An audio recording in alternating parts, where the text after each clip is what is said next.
Salam ET News, bertemu lagi di program berita kami. Hari ini kami akan berkongsi informasi tentang ratusan pekerja Jiangsu Kunshan Taksin Electronic Company Limited di Jiangsu, China yang terkejut apabila mendapati bahawa majikan mereka telah hilang, begitu juga dengan peralatan kilang selepas kembali daripada kuarantin. Saya kembali semula ke kilang selepas kuarantin dan mendapati syarikat itu hilang, kata salah seorang pekerja. Mari ikuti berita selanjutnya. Pada 5 Mac, ratusan pekerja Taksin Electronic Company Limited di Jiangsu, China kembali semula ke kilang untuk bekerja. Tetapi nampaknya mereka tiada lagi pekerjaan. Pegawai atasan syarikat juga telah hilang dan kilang telah dipindahkan. Pekerja mula mempertahankan hak mereka melalui internet dengan harapan syarikat itu akan memberikan penjelasan kepada pekerja mengenai apa yang sedang berlaku.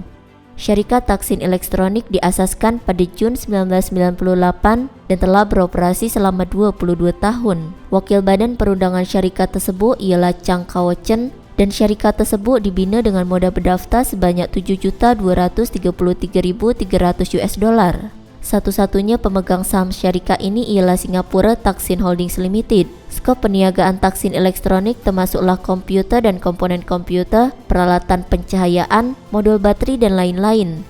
Mengikut laporan Daily Economic News pada 10 Mac, satu pengumuman telah dikeluarkan oleh syarikat pada 7 Mac lalu. Pengumuman tersebut telah digantungkan pada pintu masuk kilang elektronik Taksin.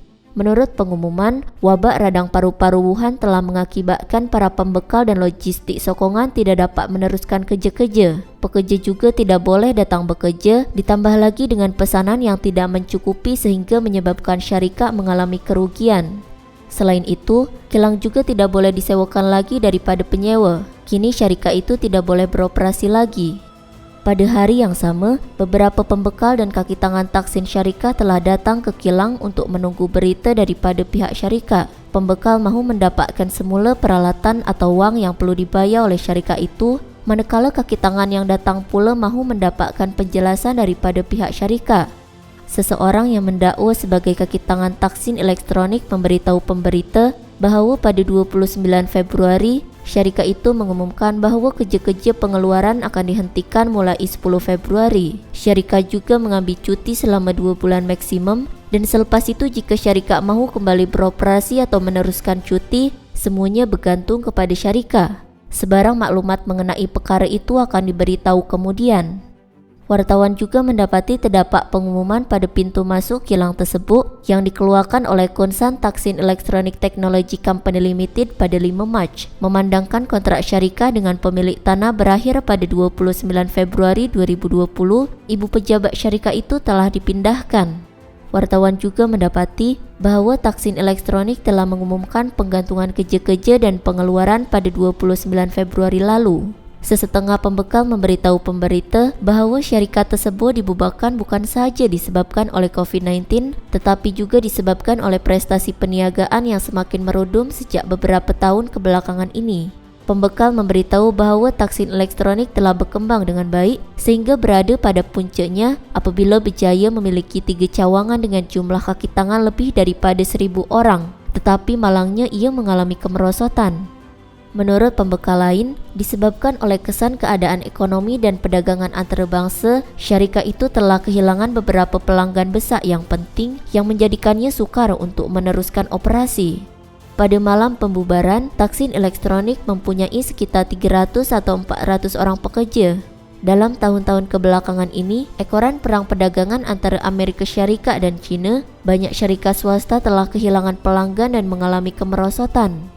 Tahun ini, ekoran wabak radang paru-paru di Wuhan, semua bahagian China dan juga perniagaan ditutup. Semua industri lumpuh dan yang paling menerima kesan ialah perusahaan kecil dan sederhana PKS. Banyak syarikat tidak dapat terus bertahan sehingga terpaksa ditutup dan ada juga yang hampir muflis.